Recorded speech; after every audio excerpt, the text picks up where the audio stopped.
Shalom, selamat datang di Kava Ministry. Bagaimana kabar Anda? Saya berharap kiranya kita semua dapat hidup dalam damai sejahtera, kebenaran dan sukacita. Saya Deborah Virginia. Di seri ini kita masih akan membahas topik keluarga narsisis, dan di seri ini kita akan lihat siapa yang bisa menjadi pelaku narsisis di dalam keluarga. Sebelumnya kita akan melihat dulu apa itu keluarga. Keluarga adalah unit terkecil dalam masyarakat yang terdiri dari orang-orang yang terikat oleh hubungan darah, perkawinan atau adopsi, dan biasanya tinggal bersama dalam satu rumah tangga. Biasanya terdiri dari keluarga inti, yaitu terdiri dari ayah, ibu, dan anak-anak, dan juga keluarga besar yang mencakup kerabat lain seperti kakek, nenek, om atau tante, sepupu, dan sebagainya. Jadi kita sudah lihat siapa saja yang ada di dalam anggota keluarga. Dan kalau kita mau melihat, semua dari anggota keluarga tadi bisa saja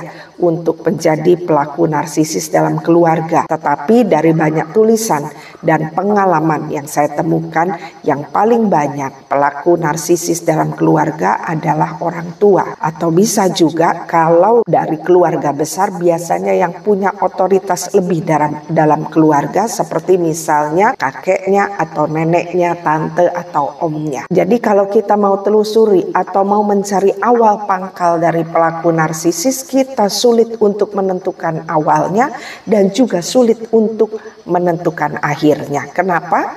Karena pola ini turun dari generasi ke generasi secara terus-menerus. Jadi sekalipun kita dapati orang tua kita yang menjadi pelaku narsisis, itu bukan berarti orang tua kita adalah awal yang sebenarnya dari pelaku narsisis itu bisa ada di dalam keluarga kita. Karena itu semua adalah perjalanan dari proses yang sudah ada jauh sebelumnya. Jadi kalau kita mau telusuri, kita akan temukan pelaku-pelaku narsisis di keturunan-keturunan sebelumnya. Dan itu terus diturunkan dari generasi ke generasi selanjutnya. Itulah alasan kenapa Kava Ministry tergerak untuk membahas tentang keluarga narsisis ini. Karena kerinduan dari Kava Ministry, dengan kita punya pengertian atau understanding tentang keberadaan narcissistic repeat pattern ini atau pola narsistik yang berulang, kita dapat memutus rantai dari pola narsisis yang berulang yang ada di dalam keluarga kita. Dan siapa yang dapat berhentikan pola narsisis yang berulang ini? Anda yang mungkin saat ini diizinkan Tuhan untuk ada di keluarga narsisis. Tuhan punya tujuan dengan menempatkan Anda di keluarga narsisis, yaitu untuk memberhentikan pola ini. Kenapa? Karena keluarga narsisis ini sangat menghancurkan, terutama untuk anak-anak Tuhan atau generasi ilahi. Keluarga narsisis itu kalau kita mau gambarkan, sama seperti sedang berada di dalam rumah hantu yang isinya adalah ketakutan, kecemasan, kekacauan, yang dapat juga membunuh dan membinasakan karakter dan mental anggota keluarga yang ada di dalamnya. Dan sekarang kita mau lihat lebih lagi kecenderungan dari orang tua yang mana yang menjadi pelaku narsisis itu. Lebih banyak adalah seorang ayah atau seorang ibu. Sebuah studi dari City St. George University of London menunjukkan bahwa sekitar 75% individu yang terdiagnosis NPD adalah pria. Jadi kemungkinan yang menjadi pelaku narsisis dalam keluarga lebih banyak adalah seorang ayah. Tetapi menurut pengamatan saya di akhir zaman ini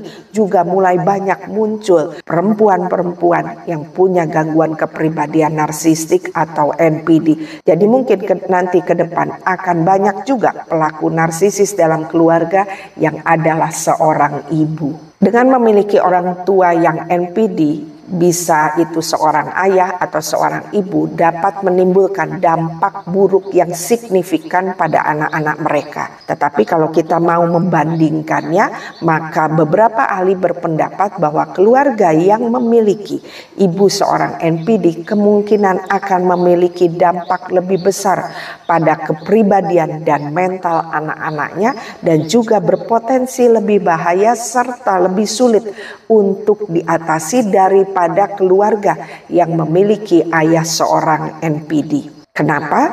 Karena peran seorang ibu dalam pengasuhan sejak bayi dan awal masa kanak-kanak menyebabkan ikatan atau bonding dengan anak itu lebih kuat, sehingga membuat anak sangat bergantung pada ibunya. Sekarang kita akan melihat tanda-tanda dari seorang ibu yang punya gangguan kepribadian narsistik. Dari penampilan fisik, biasanya seorang ibu yang NPD tampak sempurna. Kenapa? Karena dalam hal penampilan, seorang ibu NPD perlu validasi. Makanya dia akan berusaha untuk menampilkan yang terbaik. Dia konsen sekali dengan yang namanya penampilan fisik, supaya terlihat sempurna di mata banyak orang. Dan ini semua adalah upaya dari seorang NPD untuk menciptakan diri palsu yang ingin dia ciptakan sesuai dengan obsesinya, sehingga diharapkan dapat menutupi kehancuran yang ada pada diri sejatinya. Kita sudah belajar tentang NPD, bahwa NPD adalah orang-orang yang membangun diri palsunya untuk menutupi kehancuran, kekecewaan yang ada di dalam diri sejatinya. Bisa dilihat di seri-seri NPD sebelumnya. Anak-anak yang dibesarkan oleh ibu narsisis akan sulit memahami gambaran tentang ibu yang penuh kasih sayang, suportif, dan mengasuh. Kenapa? Karena seorang ibu pelaku narsisis ini cenderung egois. Dan perlakuan ibunya ini tidak disadari sepenuhnya oleh anaknya saat mereka masih dalam masa kanak-kanak, sampai kemudian saat anaknya menjadi dewasa, dan kalau itu seorang perempuan dan dia menjadi seorang ibu, maka biasanya mereka mulai menyadari bahwa banyak hal yang seharusnya dia dapatkan dari ibunya, yaitu berupa kasih sayang, tindakan suportif, serta pengasuhan di masa kecilnya tidak pernah dia dapatkan. Dan ciri khas yang mudah untuk terlihat adalah selalu membandingkan antara anaknya yang satu dengan anaknya yang lain, atau juga membandingkan anaknya dengan anak orang lain yang sebaya dengan anaknya. Dan ini yang sering membuat anak yang satu akan konflik dengan anak yang lain. Jadi memang di dalam keluarga narsistik, khususnya pelaku narsistiknya adalah seorang ibu, biasanya antara saudara dengan saudara akan terjadi konflik. Seorang ibu NPD akan sangat senang mempermalukan dan mengkritik anaknya, khususnya anak yang tidak disukainya, di depan orang-orang yang sebenarnya tidak punya hubungan dengan keluarganya. Ini semua dilakukan untuk apa? Ini adalah upaya untuk bagaimana dia dapat meningkatkan egonya demi mengharapkan pujian atas peran yang dia ciptakan sebagai ibu yang baik dari anak-anak yang tidak baik. Khususnya nanti kita akan belajar tentang adanya anak yang diberi label kambing hitam atau scapegoat. Nanti kita akan membahasnya. Seorang ibu NPD itu senang menimbulkan rasa bersalah pada anak-anak. Ini semua dilakukan untuk dia dapatkan perhatian dan juga untuk mengontrol kehidupan anak-anaknya. Dan dalam komunikasi selalu suka mengganti topik pembicaraan untuk kembali membicarakan hal-hal yang berhubungan dengan keberadaannya dan kebutuhan dirinya. Jadi misalnya saat keluarga sedang berbicara tentang topik penting yang harus dibahas di dalam keluarga, maka dia akan berusaha untuk memotong pembicaraan itu dan mengajak semua anak-anaknya kembali membicarakan tentang kepentingan dan kebutuhannya. Seorang ibu narsistik selalu bersaing atau cemburu dengan anak-anaknya, khususnya anak-anak perempuannya. Saya punya satu contoh dari hal ini yang sangat menyedihkan. Saya temukan satu kasus di mana ada seorang ibu yang sampai ke dukun untuk membuat anak kandungnya mati hanya karena dia cemburu kepada suaminya yang adalah ayah kandung dari anak perempuan satu-satunya. Dan anak ini tidak lama kemudian meninggal karena menderita sakit yang tidak dapat didiagnosa. Sangat miris mendengarnya. Bahkan Dan saat dia konseling, dia katakan, waktu anak perempuannya ini meninggal, dia katakan dia tidak punya rasa sedih sama sekali. Dia puas karena saat anaknya meninggal, maka dialah yang akan menjadi pusat perhatian dari suaminya. Dia tidak punya saingan lagi di dalam keluarganya. Tetapi tidak lama sesudah itu berselang, suaminya justru didapati selingkuh. Dan dia kembali melakukan hal yang sama, tetapi kali ini tidak kepada pasangan suaminya, tapi dilakukan kepada suaminya. Dan tidak lama suaminya pun jatuh sakit dan akhirnya meninggal. Dan ini semua diakuinya saat beberapa tahun sebelum dia berpulang, dia lakukan konseling dan minta untuk dilakukan pemberesan. Kita lihat ya di sini, seorang NPD itu punya yang namanya dark side atau sisi gelap, dan ini sangat membahayakan orang-orang yang ada di sekitarnya. Dalam keluarga yang punya orang tua NPD, kehidupan keluarganya dibuat seperti sedang ada dalam panggung sandiwara, di mana biasanya ada peran-peran yang tidak sehat yang ditentukan oleh si pelaku narsisis dominan ini, khususnya pada anak-anaknya. Pelaku narsisis tidak pernah mendudukan posisi anak-anak mereka dengan posisi yang setara atau adil. Makanya kalau kita perhatikan di dalam keluarga narsisis, maka ada anak dengan label atau peran sebagai anak emas atau golden child, ada kambing hitam atau scapegoat, dan ada anak penengah. Kita akan lihat satu-satu ya. Kita akan melihat apa yang dimaksud dengan anak emas. Anak emas seringkali merupakan sosok yang secara fisik sesuai dengan citra dari seorang pelaku narsisis. Entah dipilih karena alasan penampilan fisiknya lebih baik, atau cerdas, atau kualitas lainnya. Anak emas ini biasanya selalu diberikan kesan bahwa mereka entah bagaimana lebih baik daripada saudara-saudaranya. Dan anak emas ini biasanya adalah anak yang mewakili keluarga di mata publik, untuk menjaga citra dari ibu yang NPD di mata publik, untuk memberikan kesan bahwa dia adalah ibu yang berhasil. Dan anak emas ini juga meyakini bahwa dia adalah yang terpilih, yang terbaik dari saudara-saudaranya, karena perlakuan yang ditanamkan oleh seorang ibu NPD kepada anak-anaknya membuat anak-anak lain merasa tidak layak atau minder terhadap saudaranya sendiri. Jadi kita lihat ya, seorang ibu NPD itu paling senang membuat konflik antara anak yang satu dengan anak yang lain. Selanjutnya, anak emas ini adalah anak yang seringkali menjadi kesayangan orang tua narsisis. Mereka selalu menerima perhatian, pujian, dan hak istimewa yang berlebihan. Dan apapun yang mereka lakukan, mereka ini tidak pernah salah. Sekalipun misalnya mereka jelas-jelas melakukan kesalahan di hadapan ibunya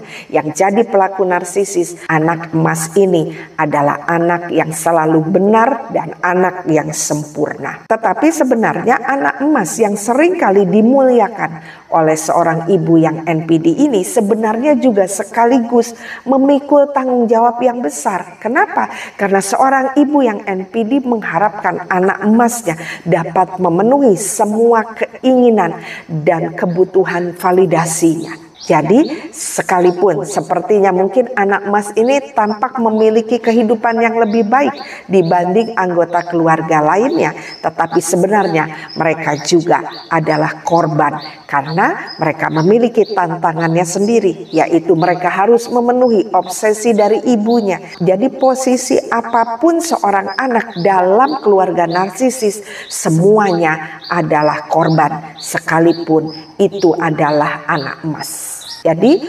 beban yang diberikan kepada anak emas, selain biasanya mereka menghadapi tekanan yang besar untuk memenuhi harapan dari seorang ibu yang NPD, mereka juga harus menanggung beban untuk mereka dapat mempertahankan citra keluarga yang sempurna. Dan itu semua membuat anak emas ini merasa harga dirinya itu selalu terikat dengan prestasinya. Karena ini semua berhubungan dengan citra yang mewakili memilih keluarganya yang harus terlihat baik di mata publik. Sebenarnya baik dalam hidup berkeluarga untuk supaya keluarga terlihat baik, tetapi yang menjadi masalah semua ini berasal atau lahir dari ego ibu yang sakit. Dan anak emas itu juga sering kita lihat mereka ini sangat terikat dengan ibunya. Itu yang tadi saya sebut dengan codependent, di mana anak emas ini seperti diberi tanggung jawab untuk mereka ini dapat menjaga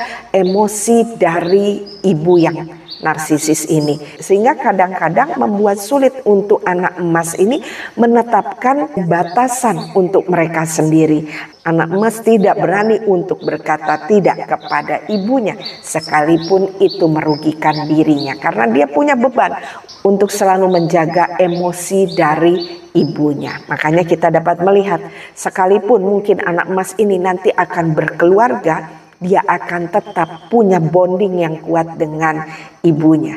Nah, nanti akan timbul lagi konflik antara istri dari anak emas dengan ibunya. Jadi memang dimanapun berada, ibu seorang narsisis ini selalu menciptakan konflik atau drama. Kemudian peran selanjutnya yang kita bahas adalah peran kambing hitam. Dalam keluarga narsisme, yang dipilih menjadi peran kambing hitam biasanya adalah anggota keluarga yang tidak disukai oleh pelaku narsisis. Biasanya peran ini diberikan kepada anak yang paling dia tidak sukai, dan itu tidak bisa disebabkan alasannya karena apa, tapi biasanya karena penampilan fisik yang kurang, atau mungkin tidak ada prestasi, atau juga karena karakter vokal dalam keluarga, karena mungkin dia sering mengkritik ibunya. Ingat, seorang NPD sangat tidak suka untuk dikritik. Anak dengan peran kambing hitam seringkali menjadi sasaran kritik terus-menerus, juga sasaran dari perilaku manipulatif, juga eksploitatif, dan paling sering alami pelecehan baik secara verbal yang nantinya akan membawa anak ini mengalami mental emotional abuse, dan juga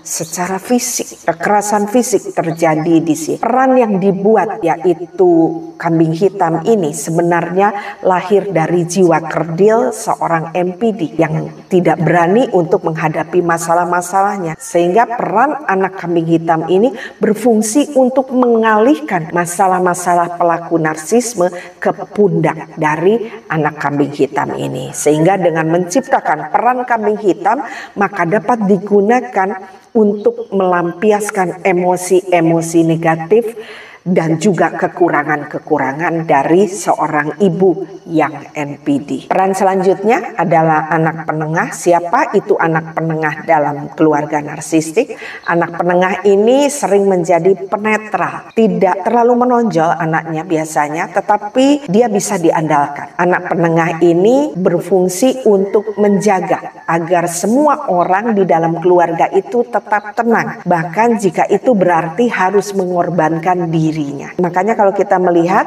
emosi dari anak penengah ini biasanya terlihat baik-baik saja. Kenapa? Karena anak penengah ini sudah belajar sejak kecilnya bahwa kebutuhan emosinya itu harus ditekan agar dia tidak memperkeruh suasana. Mereka terbiasa menyenangkan semua pihak dengan harapan suasana di dalam keluarganya akan tetap damai. Tetapi tetap damai di sini semu. Tanpa disadari, anak penengah ini ke depannya menjadi people pleaser. Orang-orang yang hidupnya hanya menyenangkan orang lain, dan dia kehilangan koneksi dengan dirinya sendiri karena selalu melihat kebutuhan bahwa keluarga ini harus tenang. Dia harus menjadi penengah, dia harus menjadi malaikat di dalam keluarga ini. Dan kita dapat melihat bahwa anak-anak penengah ini kadang usianya lebih muda daripada pikirannya. Jadi kita sering temukan ada anak-anak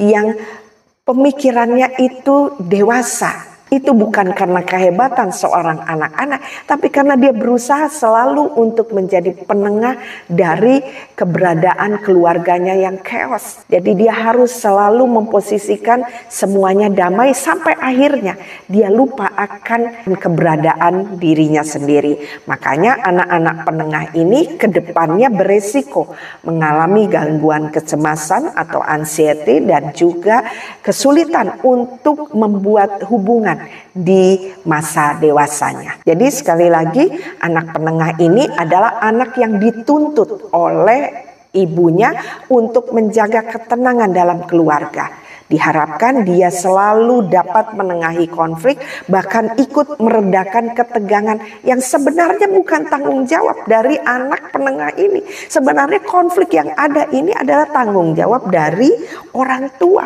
atau dalam hal ini ibunya. Tapi karena ibu narsisis ini adalah orang yang egois, dia tidak mau untuk campur tangan, dia pakai anak penengah ini untuk melepaskan tanggung jawabnya. Dampaknya kalau kita mau melihat, kelihatannya anak penengah ini tidak pernah masalah dengan emosionalnya. Dia terlihat anak yang baik, dia terlihat anak yang dewasa, suka membantu saudara-saudaranya. Tapi sebenarnya anak penengah ini pun tidak kalah luka batin yang ada di dalamnya. Karena kalau yang lain tadi anak emas, anak kambing hitam, kita bisa lihat luka itu ada, anak penengah ini lukanya dia sembunyikan, tidak pernah terlihat. Dan anak penengah ini baru mulai merasakan dia memiliki luka kapan? Waktu mereka dewasa, waktu mereka masuk dalam pernikahan, mereka mulai melihat bahwa dirinya sebenarnya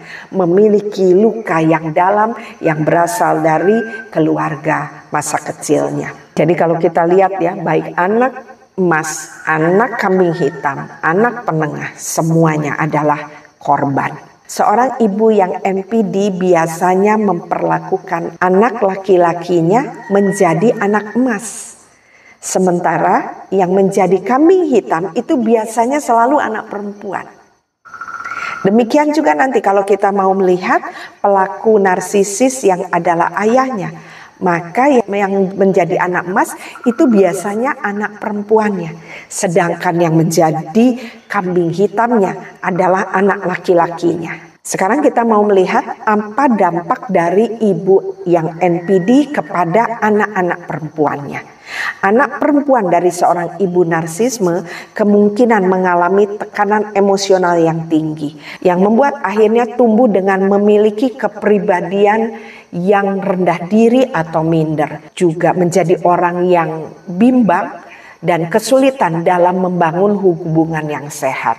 Dan anak-anak perempuan ini juga biasanya mereka berjuang dengan masalah citra tubuh atau dalam hal penampilan. Kenapa? Karena mereka harus mengimbangi penampilan dari seorang ibu yang narsisis. Karena biasanya penampilan ibu yang narsisis itu jauh lebih baik dari anak-anak perempuannya. Kalau kita lihat di dalam foto keluarga, maka kita akan lihat seorang ibu yang begitu sempurna penampilannya, dan sekalipun kita lihat anak-anak perempuannya berusaha untuk menyamakan penampilan dengan ibunya, tetapi tidak bisa dibohongi. Terlihat di raut wajah mereka ada gambaran kelelahan atau chronic fatigue. Selanjutnya kita mau melihat dampak pada anak laki-lakinya. Anak laki-laki ibu narsisis juga mengalami tekanan secara emosional, tapi mungkin mereka lebih terjebak pada siklus ketergantungan atau keterikatan dengan ibu mereka, atau yang tadi kita sebut dengan codependent.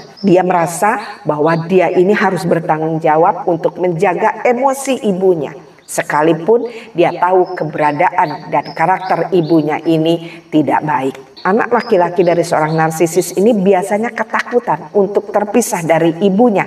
Bahkan sering mereka ini punya ketakutan kalau satu saat ibunya ini meninggal dunia. Jadi anak laki-laki mereka biasanya hidup dengan rasa takut dan rasa kehilangan yang berlebihan. Oke, karena waktu, maka pembahasan narcissistic parent di seri ini saya sudahi dahulu sampai narcissistic mother, dan kita akan ketemu di seri selanjutnya di mana Kava Ministry akan membahas tentang narcissistic father dan juga bagaimana cara kita anak-anak Tuhan menghadapi orang tua yang punya gangguan kepribadian narsistik, pastinya dengan menggunakan perspektif Alkitab. Jadi pastikan ya supaya dapat ditonton seri selanjutnya. Terima kasih atas perhatiannya. Tuhan Yesus memberkati.